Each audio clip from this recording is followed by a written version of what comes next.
Hey everybody, hope your day is going well. We are back with another reaction. We're going to check out some more George Carlin this time, his take on soft language.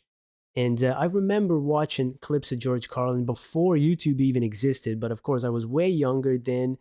I don't think I've ever seen this one, but I have seen quite a few of his. I remember the updated freeze drive. What was it again? The Modern Man. That one. Maybe I should revisit it because I was much younger, maybe 14, 15 years old. I did speak English already at the time, but of course, the nuances maybe of language weren't, there yet. Maybe they still aren't. I don't know.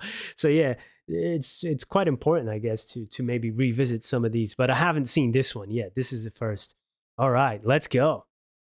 I don't like words that hide the truth. I don't like words that conceal reality. I don't like euphemisms or euphemistic language. And American English is loaded with euphemisms because Americans have a lot of trouble dealing with reality. Americans have trouble facing the truth. So they invent a kind of a soft language to protect themselves from it. And it gets worse with every generation. For some reason... Oh, that's true, right? It gets more. Yeah, wasn't it like a Chris Rock bit, like from the when he was young? Oh, we could play from this street till this street or block, and then now we're just gonna be hopping in a circle at a certain point. That's the same thing with the language, right?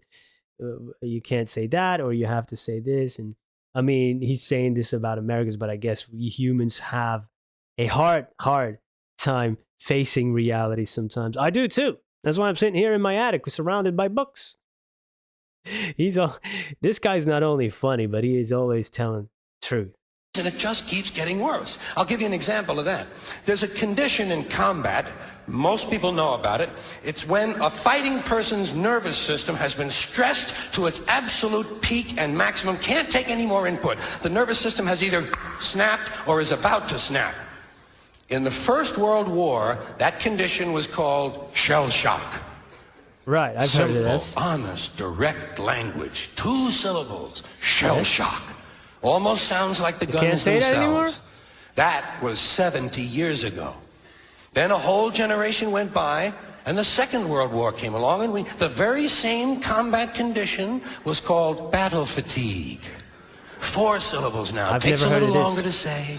Doesn't seem to hurt as much. Fatigue is a nicer word than shock. Shell shock, battle fatigue. Then we had the war in Korea, 1950. Madison Avenue was riding high by that time, and the very same combat condition was called operational exhaustion. Really? Hey, we're up to 8 syllables now. And the humanity has been squeezed completely out of the phrase. It's totally sterile now. Operational exhaustion. Sounds like something that might happen to your car. Yeah, it doesn't seem as bad. It's the same condition, shell shock's like, oh, I do not want to experience that. And then you kind of like, oh yeah, it's becoming softer and softer. And it's like, all right. And people think, oh, maybe it's not that bad. If you have that, don't over exaggerate your, what was it? Operational exhaustion, sleep it off, walk it off. So the words become softer, but our feelings towards it become like harsher almost, because it's like we don't care anymore. We don't. That's kind of a weird scale. We use softer language to kind of not face reality, but we become colder at the same time. Then, of course, came the war in Vietnam, which has only been over for about 16 or 17 years. And thanks to the lies and deceit surrounding that war, I guess it's no surprise that the very same condition was called post-traumatic stress disorder. I heard it. Still 8 syllables, but we've added a hyphen. Hyphen. And the pain is completely buried under jargon. Post-traumatic stress disorder. I'll bet you if we'd have still been calling it shell shock, some of those Vietnam veterans might have gotten the attention they needed at the time. I'll bet you. I'll bet you. Hey.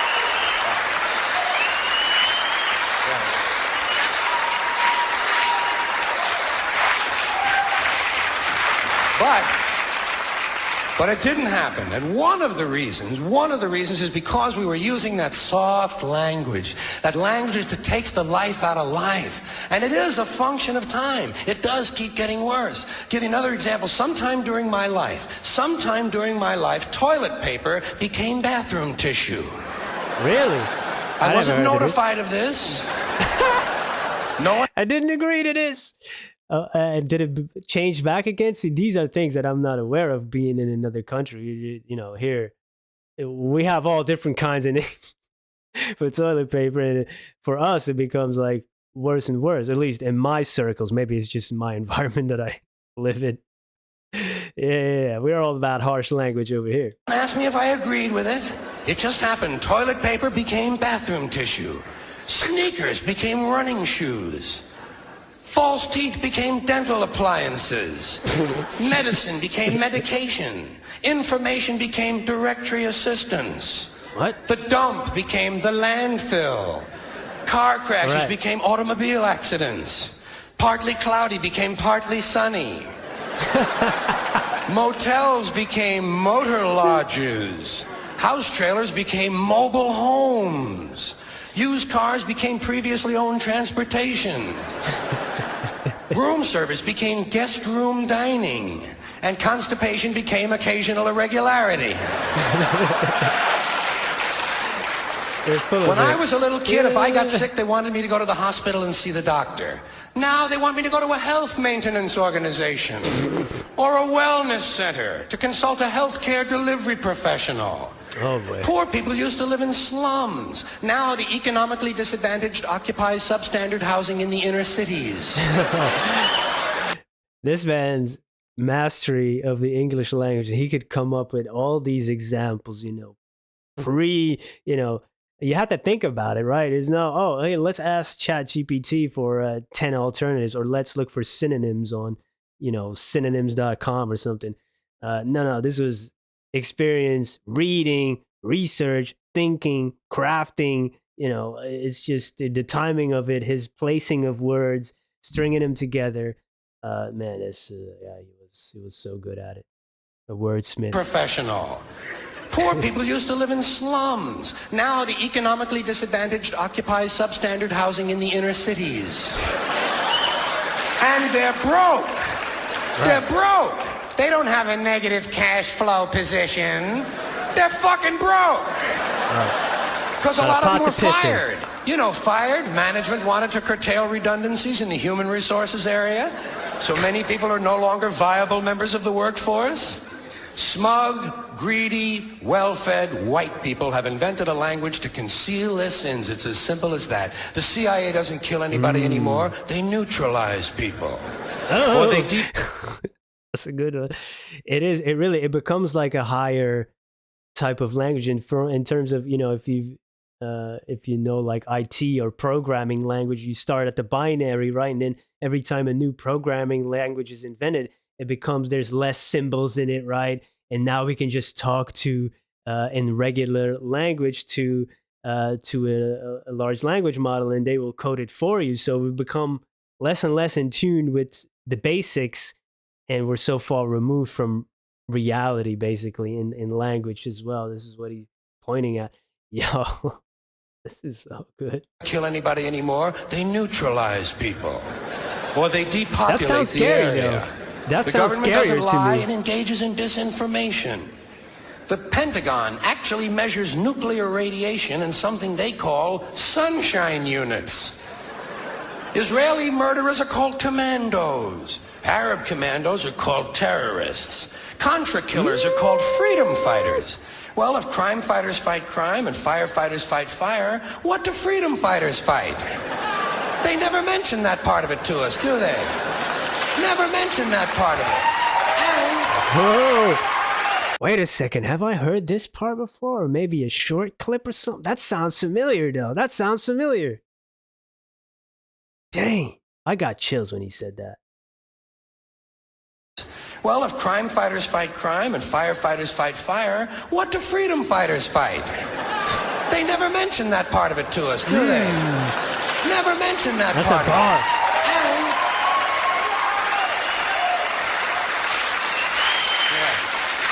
And some of this stuff is just silly. We all know that. Like on the airlines, they say they want a pre-board. Well, what the hell is pre-board? What does that mean? To get on before you get on? They say they're going to pre-board those passengers in need of special assistance. Cripples. Simple, honest, direct language. There's no shame attached to the word cripple that I can find in any dictionary. No shame attached to it. In fact, it's a word used in Bible translations. Jesus healed the cripples. Doesn't take 7 words to describe that condition. But we don't have any cripples in this country anymore. We have the physically challenged. Is that a grotesque enough evasion for you? How about differently abled? I've heard them called that, differently abled. You can't even call these people handicapped anymore. They'll say, we're not handicapped, we're handy-capable.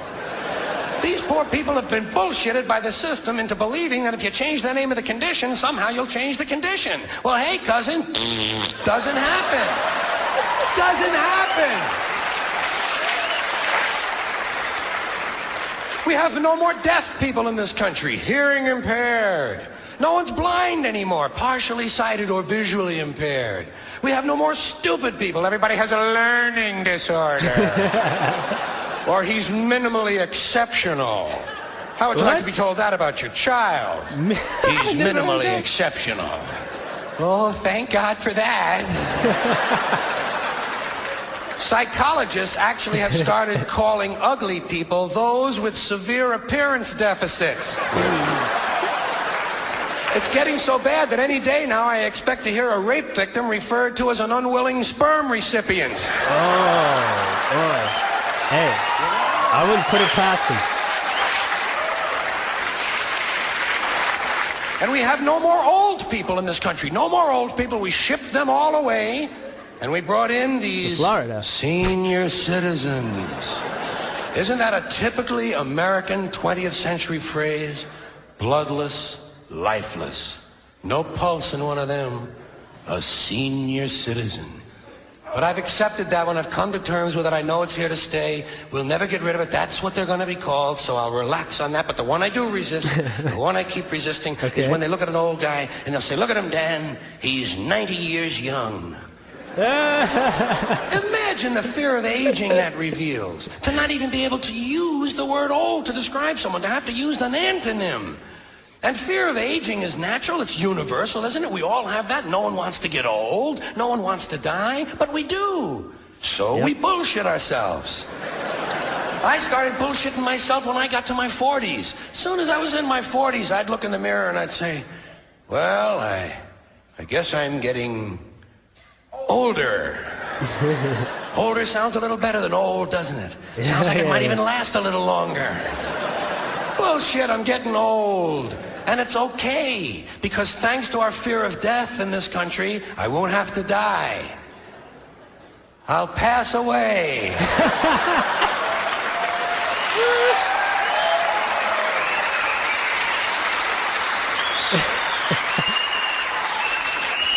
Or I'll expire like a magazine subscription. If it happens in the hospital, they'll call it a terminal episode. The insurance company will refer to it as negative patient care outcome. And if it's the result of malpractice, they'll say it was a therapeutic misadventure. I'm telling you, some of this language makes me want to vomit. Well, maybe not vomit. Makes me want to engage in an involuntary personal protein spill. That sounds even worse, man. What a legend. What a legend. He doesn't have to die. He didn't die. He didn't die. He passed away. Of course, I use those language words as well, because or else we would be using the same words all over. But some of these things are really, like he said, it takes the life out of it, takes the humanity out of it, and then we kind of become numb to it. Sometimes you need a shell shock of a word to really understand the gravity of a certain condition or situation. If we're going to use a soft language, it sounds not as bad, which, it could be comforting in the beginning, like, oh, is that what I got? But then if you experience these bad symptoms, it's like, whoa. It's like under promise, over deliver kind of thing. So maybe we need to over promise, under deliver. On the symptoms, on illnesses, So yeah, this guy, he was so good at that, man. Make you think, make you laugh. Awesome. Thank you, everybody, for being here. Hope you have a great day and you don't pass away. At least today, it's gonna happen. We're all dead. Peace.